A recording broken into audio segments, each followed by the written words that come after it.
Hey guys, welcome to Foodies Live. We're streaming live from the Sub-Zero Wolf Showroom Kitchen in Scottsdale, Arizona. And I finally got my trusty cohort back, Jeff. I think he's only here for the food though. But today we're joined in the kitchen by Chef Stuart Epstein, also known as the Rock and Roll Chef. And he's gonna demonstrate some butter poached shrimp, which he swears tastes like lobster. So we'll trust him on that. It's very good. And also some garlic aioli. And, Absolutely. And if we're lucky, he might play us a little song at the end. At the end. So with that, I'll turn it over to Chef Stuart. Okay. Well, hey, Beth, thanks so much for having me back up to the Wolf Sub-Zero showroom here in Scottsdale, Arizona for my second appearance on FoodiesLive.com. I always have a fantastic time when I come up here, and how couldn't you? Awesome. All these beautiful appliances, all the latest fangled instruments that we get to work from here. So it's always a great time. So thank you so much for letting me come back and showing you a couple of things. As Beth said, I'm going to do my take on a New England lobster roll. You know, we used to take family vacations when I was growing up back in New York, and the family would load us into the car, and we drive up. One year we drove up to Maine, and I remember one dish that really stood out in my mind was a lobster roll. And a lobster roll, New England lobster roll, is nothing more than a lobster salad that is served in a butter grilled hot dog bun. So it's kind of fun, you know. It's lobster and hot dog bun, so it's a real fun item. And to kick it up a little bit, rather than using store-bought mayonnaise, I'm going to show you how to do a garlic aioli rather than using a store-bought mayonnaise. Now, I've adapted this recipe rather than using lobster for a couple of reasons. Lobster is very expensive these days, and not many people like handling live lobsters. So I've adapted this recipe using shrimp. And in the process that we're going to use to cook the shrimp is a butter poaching in a butter emulsion called a beurre monté. And I'm going to show you how to do that in a second. But first, let's get started on the garlic aioli. So what we're going to do on the garlic aioli is we're going to take a clove of fresh garlic, and just take my knife and pound it on the counter, and then that goes into my food processor. And then to that, we're going to add 2 egg yolks. So we're going to separate the eggs. I like to just do it this way. And that goes in there like that. Make sure your hands are clean. Always handle your food. It's always more fun like that and makes it taste better. Now, the difference between mayonnaise that you make yourself and store-bought mayonnaise is really the yolks and the whites, correct? Yeah. Not only that, but when we're making anything homemade, you know exactly what's going into it. You know, there's no preservatives, there's no no additives. Really, this recipe has 4 or 5 ingredients, and that's it. So let me just wash my hands real quickly, because I handled the egg yolks, because you don't want to have any cross-contamination. It's always good. Always good. And now to the egg yolks and the garlic, I'm going to take a little bit of parsley. And what's fun about this recipe is you can use really any herbs for this dish. You can use tarragon, or if you wanted to do a southwestern lobster roll or southwestern mayonnaise, you can use cilantro. And so there's really no set way to do this. You can do flavored mayonnaises. So to this, we're going to add an acid, and what I'm using is a red wine vinegar. And to this, I'm going to add 2 tablespoons of red wine vinegar. You can use lemon juice, you can use lime juice, anything works for that. And then we're going to go ahead and pop the top back on the food processor, and then start running the food processor. Now, the trick to getting this to emulsify and to thicken up is when you first start adding your olive oil, what you want to do is you want to just drizzle in a little bit at a time. And what's going to happen is you'll see it's going to start it's going to start to come together. You see how lightly I'm drizzling this olive oil in here. And as it starts to come together, then we can increase the flow, but you really don't want to ever have it come, you're not pouring it in, you're just drizzling it in very slowly. And for this recipe, we're going to drizzle in about a half a cup of olive oil. So as you can see, it's starting to come together a little bit. And now we can just check it. Oh, it looks awesome and it smells delicious. I think just a little bit more.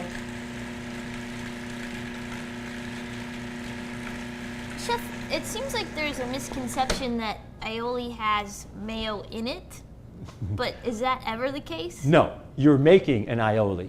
Okay, so an aioli is just another term for mayonnaise. Okay. So what we have here, and I don't know if Nico can get a shot of this, and don't worry if it's a little bit runny at this point, because we're going to pop it into the refrigerator, and it's going to pop it in, put it in this bowl, and it's going to set up a little bit. So let me just get it in here for you, and see if Nico can get a shot of it for us. Yeah, we got that. We'll get rid of this since we don't need this anymore. And so you can see it's just a little bit runny, but when that goes into the refrigerator and sits for about 15 or 20 minutes, it's going to set right up. And then just a little bit of salt, and then a little bit of my all-purpose pepper rub. Oh, you can put that right in there? Absolutely. Nice. And then we'll just incorporate this, and as you can see, it's just going to be delicious. This is going to kick this recipe up. Can you hold that out for a shot for us? Absolutely. That looks good. And it tastes delicious. So I'm going to pop this in the refrigerator. All right. We have a question from Brittany. And Okay. she's wondering, her technique was to actually make mayo or aioli using a whisk and kind of doing it by hand. Yeah. She's never actually done it with the food processor. Yeah. Have you seen a flavor difference on the final product versus kind of whipping it versus the food processor? Nope. I've come out of the Stone Age, and no, I'm just kidding. Listen, you can stand there with a whisk and you can whisk the aioli, and it works just as well.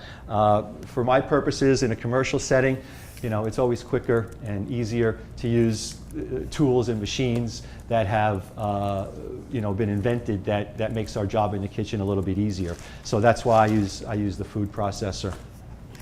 Now, I told you that we were going to butter poach the shrimp in a poaching liquid called a beurre monté.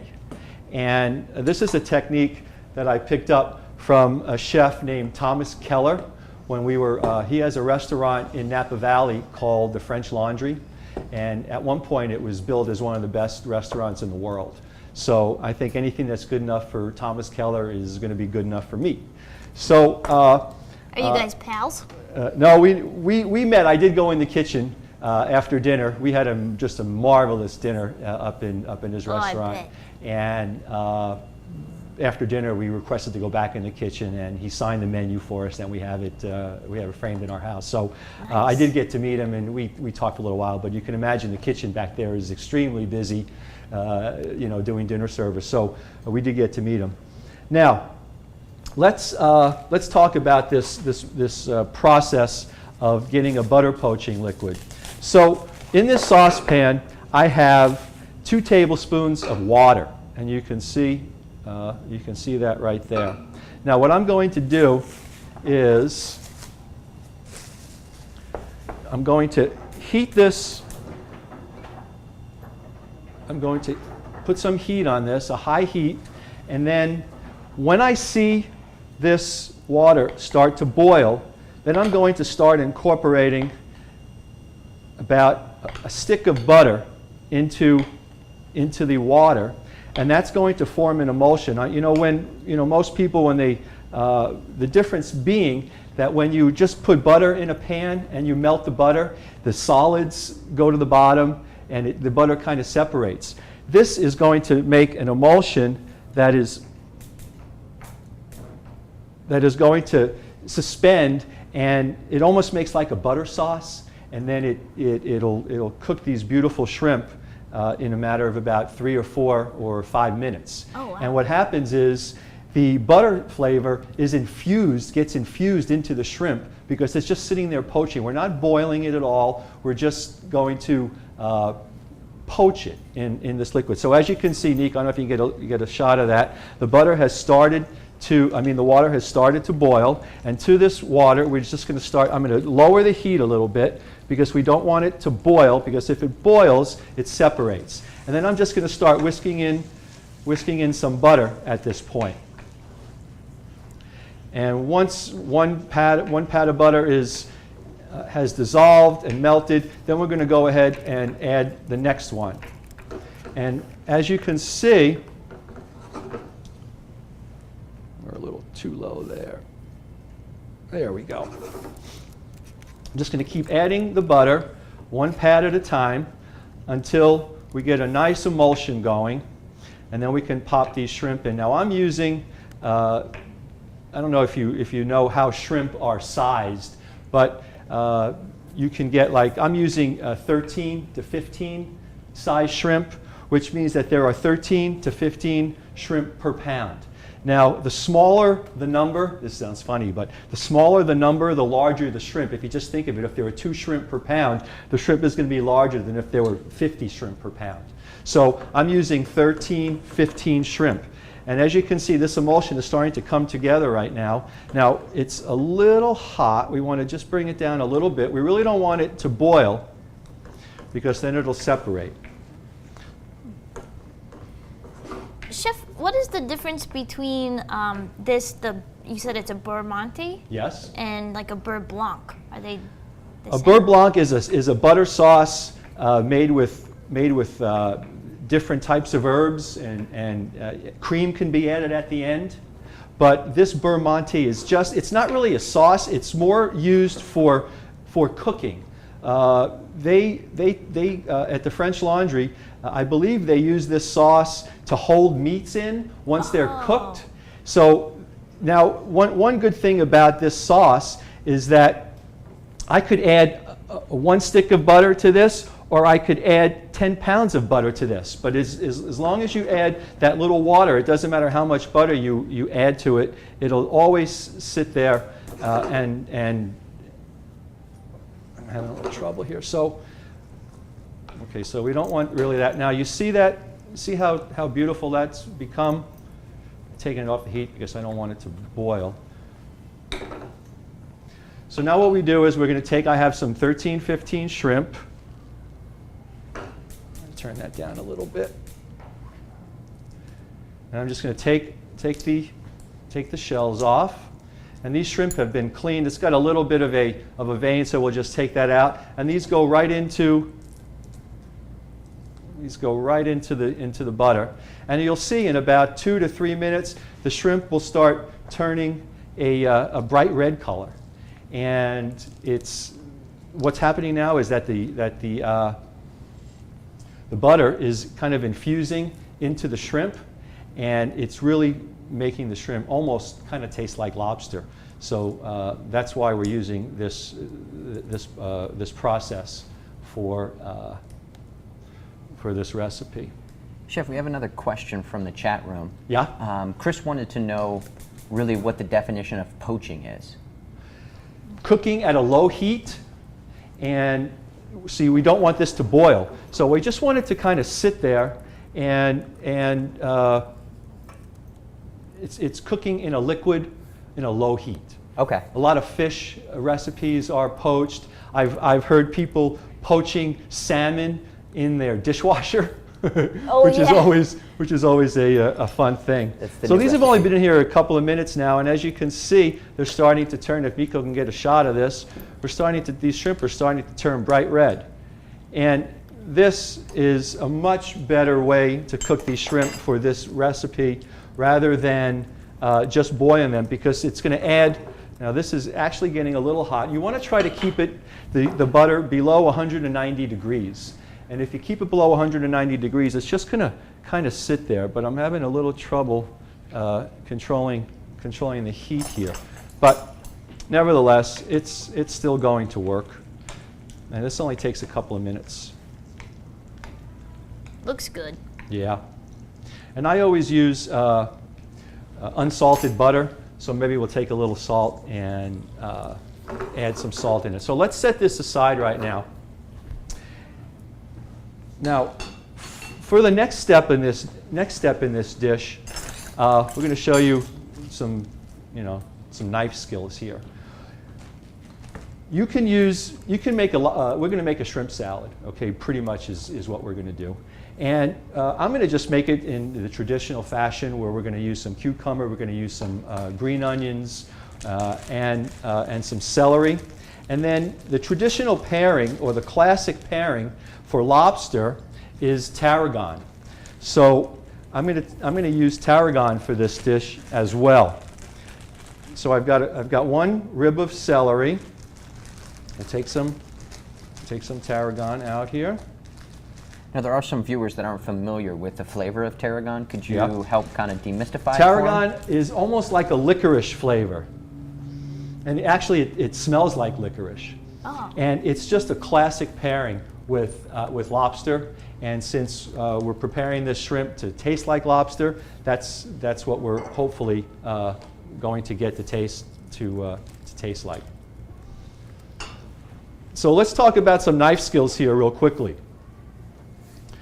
This is not the right way to hold a knife. This is a classic way to cut yourself. Oh, this is the way to hold a knife. And it gives you complete control on when you're going to do your chopping. So I'm going to take about a third of a large cucumber. And what I really want is, I don't want any of the skin, and I don't want any of the seeds. So very simply, and I'm going to put my glasses on for this. I got the old man's disease. And we're just going to go ahead, let me just turn this off, and skin the cucumber as such. Can you see that, Nico? Yes. Beautiful. That's awesome. And then this goes in the trash, which is not there, which is here. And then we can just go ahead and cut this in half. And then with a spoon, we can just go and scrape the seeds out of the center of the cucumber. Thusly. Thusly. Thusly. So we take the cucumber. Throw that one in the repertoire. Yep. So now we've got a seeded and skinned cucumber on our board. And then, very simply, holding my knife the correct way, I'm just going to cut julienne pieces of cucumber.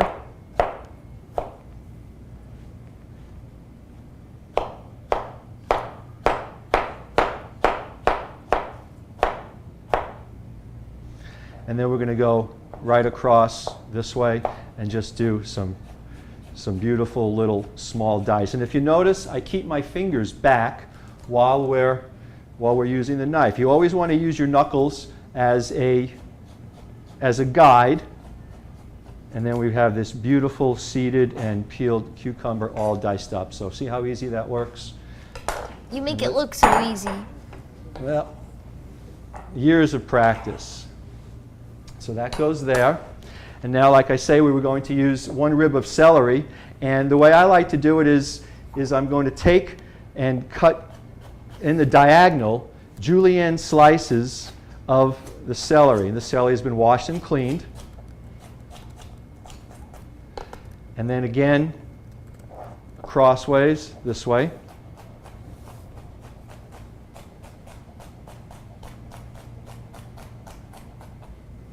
God, I can smell that tarragon. It just smells delicious. Now, you're just cutting that way just for a presentation look on the final product at the end? I like to use very small dice when I'm cutting up for salad. Okay, the only really thing I want large in this salad are the big chunks of the shrimp. Okay, I want everything else to be secondary. So I find that if I'm finding that it's easier for me, rather than cutting the celery this way, just the long way, it's easier for me if I just go on a bias as such. And then come back this way again. Oh.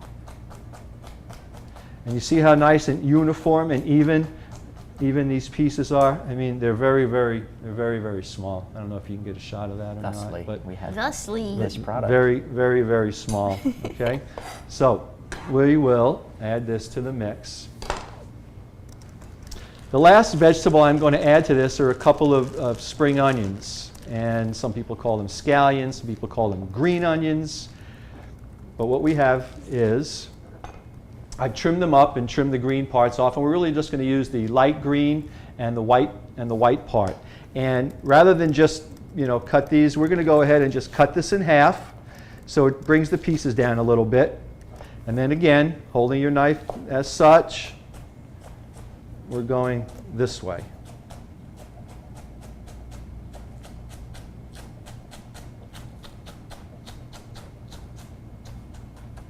That even sounds cool. And there we go. Now, tarragon is a very strong herb, so you want to use it sparingly, especially in this application. It's got a delicious licoricey flavor that goes just wonderfully with the shrimp. So maybe a tablespoon chopped up will work. You don't want the stems, you just want the leaves. So we're going to go ahead here and chop that up.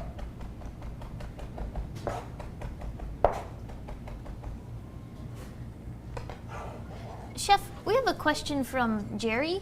Yes? He wanted to know, kind of going back to the poaching liquid, if you didn't cook the shrimp in it, can you save that and Absolutely. reuse it? Even if you cook the shrimp in it, it can be Oh, even saved. Absolutely. Just strain the shrimp out of there and then put it back in the refrigerator, and it'll harden up just like regular butter, and then put it on top of the stove, and then just on a very low heat, just start whisking it up again, and it'll come right back up to life. So that's a good question. Yes, because butter is very expensive, and you don't want to waste anything. So absolutely, it can be used over and over again. Yeah. Wow. So, okay, before we go ahead and plate up this dish, because we're going to serve this in a hot dog bun. One of the things that I wanted to go over with you is I manufacture a couple of products that we were going to talk about earlier that are available for retail sales. And one is a marinara sauce called Grateful Red. And this is a homemade tasting marinara sauce that pretty much comes out of a jar. It is made from San Marzano tomatoes, onions, fresh garlic, parsley, basil, and rosemary. So, not rosemary, oregano. It's the classic Italian herbs. And right at the end, we use a little bit of roasted red pepper flakes, and that'll give it a little bit of a kick. So it's almost like a Fra Diavolo sauce. And that kind of sets us apart a little bit from some of the other marinara sauces that are on the shelf in the grocery stores. This is available locally in a couple of markets around town. One's called Vino 100, a wine shop where I do wine dinners. Lucy's Market in Phoenix, and Guido's Italian Deli carries it. So if any of you are around the Scottsdale or Phoenix area and are looking for a marinara sauce for spaghetti, or use as a pizza sauce, or maybe as accompaniment for steamed mussels in white wine and garlic, and then you take right at the end, you add a little bit of Grateful Red marinara, and it just really brings the whole dish together. And then you serve it over a little bit of linguine, and it just turns out delicious. It is really good stuff. Very good.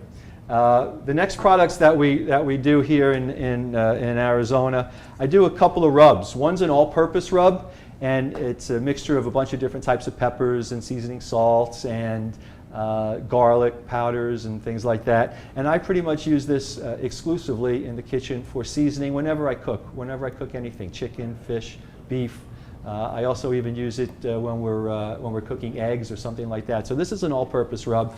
And then, you know, we do a lot of southwestern cooking in Arizona. There's a lot of Mexican food. And rather than have to go out and buy all these different southwestern spices, I've combined a lot of the southwestern spices in one rub. So I also have a southwestern spice rub. It's got the cumins and the chilies and the things like that to spice up your southwestern inspired or Mexican dishes. Nice. What is your website again? Is it gratefulredsauce.com? Yeah. If you want to learn anything more about my sauces or any of the products, my website is called gratefulredsauces.com.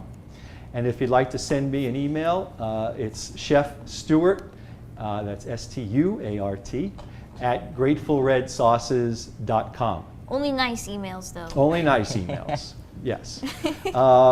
In addition to the products that we produce, I also teach and produce wine dinners in this wine shop in Cave Creek, Arizona called Vino 100. And we're coming up on our 3rd year anniversary there. And what these are just really cool foodie events, 4-course wine dinners, 4-course meals paired with wine. I do a cooking demonstration, sort of like we're seeing here, and you get a recipe packet to take home with you to be able to recreate these dishes at home. So if you want any information on my cooking classes, if you wanted to come up to one of those, they're held pretty much once or twice a month, depending on the demand. You can email me again at chefstuart@gratefulredsauces.com. So, okay, enough of the selfless promotion. So thank you for that, Beth. Okay, so now we have our vegetables, right? And our shrimp. What you really should do once the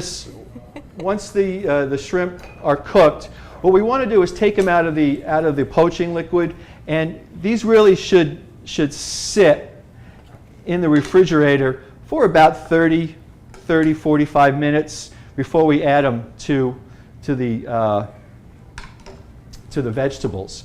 But now I mentioned that I want you to be able to taste the shrimp when you're eating the dish. So what we're going to do is we've got these large shrimp, and we're just going to cut them in 3 pieces rather than really chop them up. So I mean, nice large chunks of shrimp. And then we actually have way too many vegetables in here for the amount of shrimp. You could have like a dozen or 2 dozen shrimp for that many vegetables. But anyway, we're going to go ahead and we're going to pop the shrimp in the vegetables, and then we're going to come back with the aioli that's been sitting in our refrigerator, hardening up a little bit, hopefully. Then we're going to take a spoon and kind of mix it up, and then add it to our vegetable mixture. Yum. Now this should all be cold, so it looks a little runny right now, but trust me, the mayonnaise will set up if you sit it in there for like 30 or 45 minutes. And then what we want to do is we want to season this with a little bit of fresh lemon juice, because lemon always makes everything taste better. Chef, can you use the poaching liquid with other meats too? Does that work? Absolutely. Or which ones would you recommend? Well, I read in a magazine one day that one of the restaurants were, before they were putting their steaks, their prime quality steaks on the grill, they were poaching them in this Bermonte mixture, okay, poaching liquid. So, I said, well, I got to try that. So I made some, and we bought some prime ribeyes, and it seems very decadent, and it absolutely is. But you know, I wouldn't do it all the time because you want to save the ticker, you know.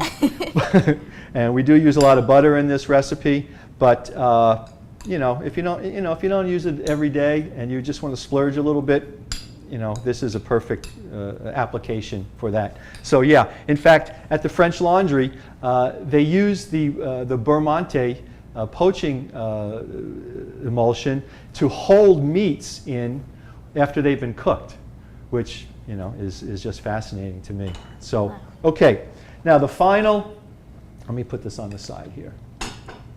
The final step to getting this on the plate is we're going to serve this in a hot dog bun, and go figure.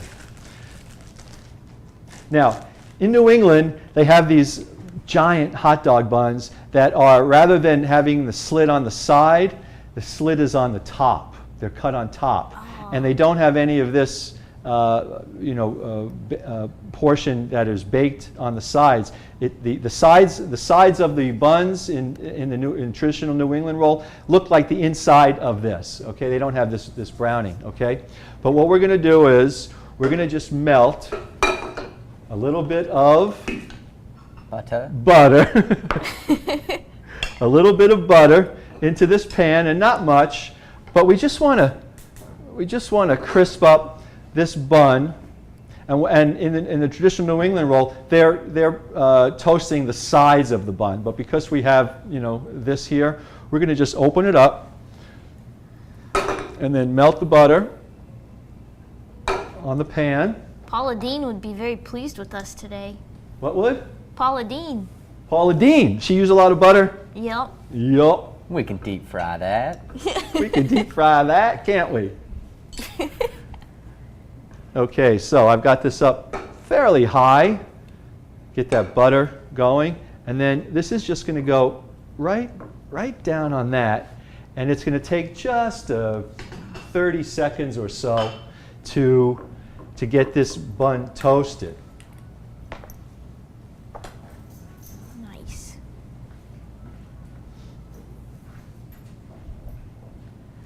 See Nico's hand in the shot there. That's the only part of Nico you'll ever see on camera. Nico, my main cameraman.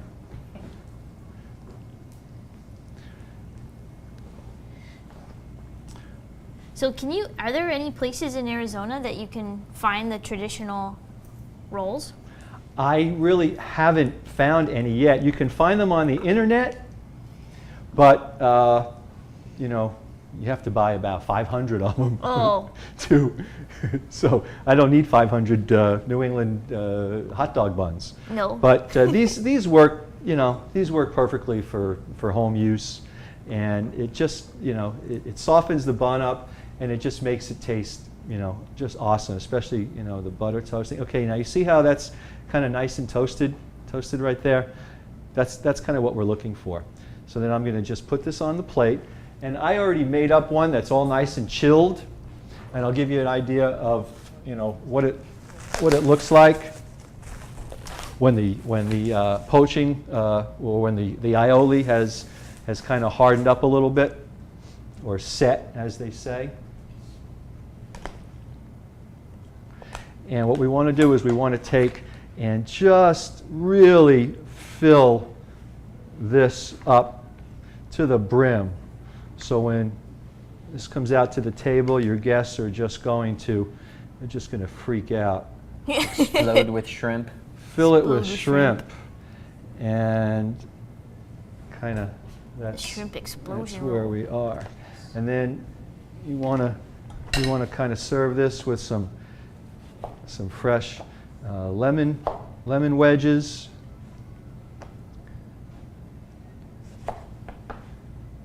And then you can dress the plate up with a little bit of parsley to make it look pretty. And then a perfect accompaniment to this dish would be a coleslaw, a homemade coleslaw. Oh. Let me put this out here, and you can And I have some cabbage if you'd like to see how we do a coleslaw real quickly. Sure. Why not? That already looks delicious. Okay, well I have some Napa cabbage here. Excuse me, a little Savoy cabbage. It's a Chinese cabbage. I like to use that because it's a little more tender than the traditional Napa cabbages. And this is what a Savoy cabbage looks like. Okay, so what I'm going to do again is we're just going to do some real quick julienne pieces of coleslaw, of cabbage. Oh, no, just kidding. I'm a real kidder, you know? Yeah, that may or may not have happened before with someone else, though. Well, we've all had accidents in the kitchen. So we'll take a bowl. Some more than others. And we'll add the coleslaw to that. And then I've taken some carrots, and I've just shredded some carrots in my food processor. Okay? In the food processor?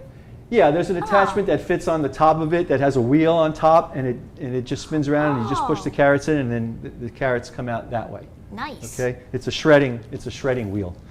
Okay?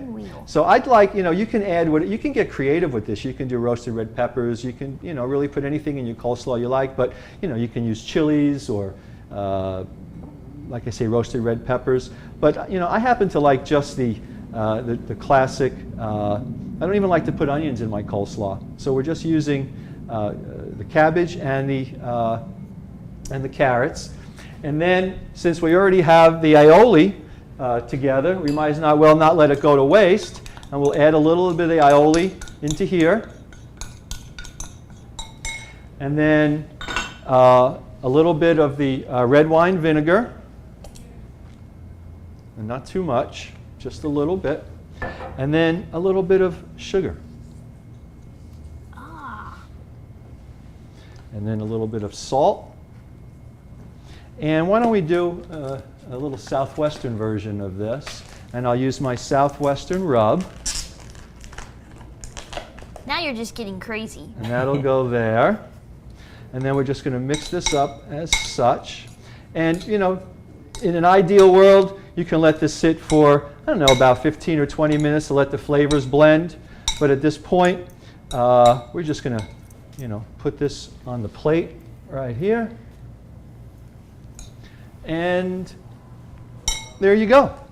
So we've got a butter poached New England shrimp roll and a Southwestern, a true Southwestern. I would have squeezed some limes in there and maybe some cilantro. But, with the Southwestern spice, it's going to taste delicious anyway. So, it looks amazing. So, Beth, you're more than welcome to come up and try it if you like. Or if anybody would like to eat, we can do that. So I think we're ready. We're ready? Oh, you got your fork ready? Yep. Okay, great. So that's where we are. Well, thank you so much for coming back again and doing the show. It's my pleasure. Thank you for everyone for tuning in, and to Sub-Zero for allowing us to film in here. And we'll be back next week too with the improv chef, Josh Hebert.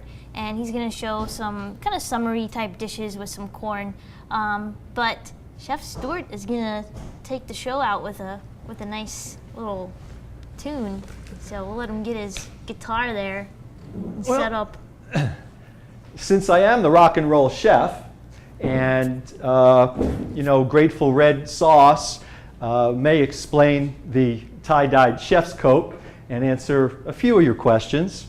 I am a veteran of about 100 Grateful Dead shows, and I do love the Grateful Dead. So let's take you out with a song which is from another one of my guitar heroes.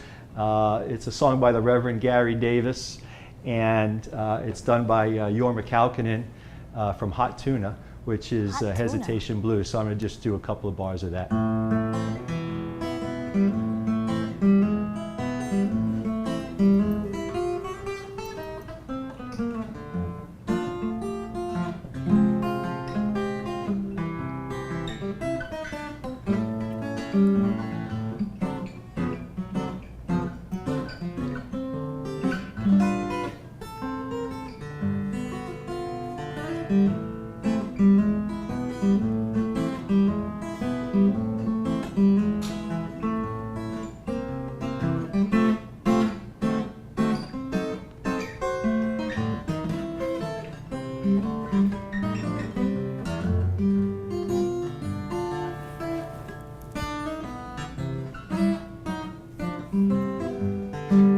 a nickel is a nickel, baby, dime is a dime. Meet a new gal, she won't mind. Tell me how long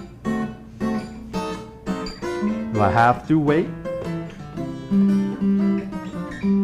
Can I get you now, Lord, must I hesitate?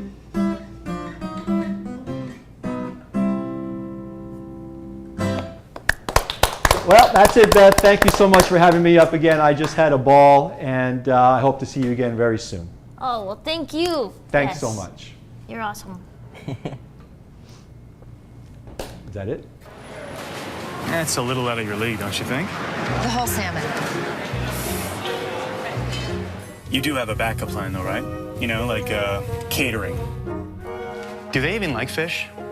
Make your meals, even the ambitious ones, come out just right. You're actually enjoying this, aren't you? The power, finesse, and ease of Wolf cooking instruments Okay. leave no room for doubt. You've changed.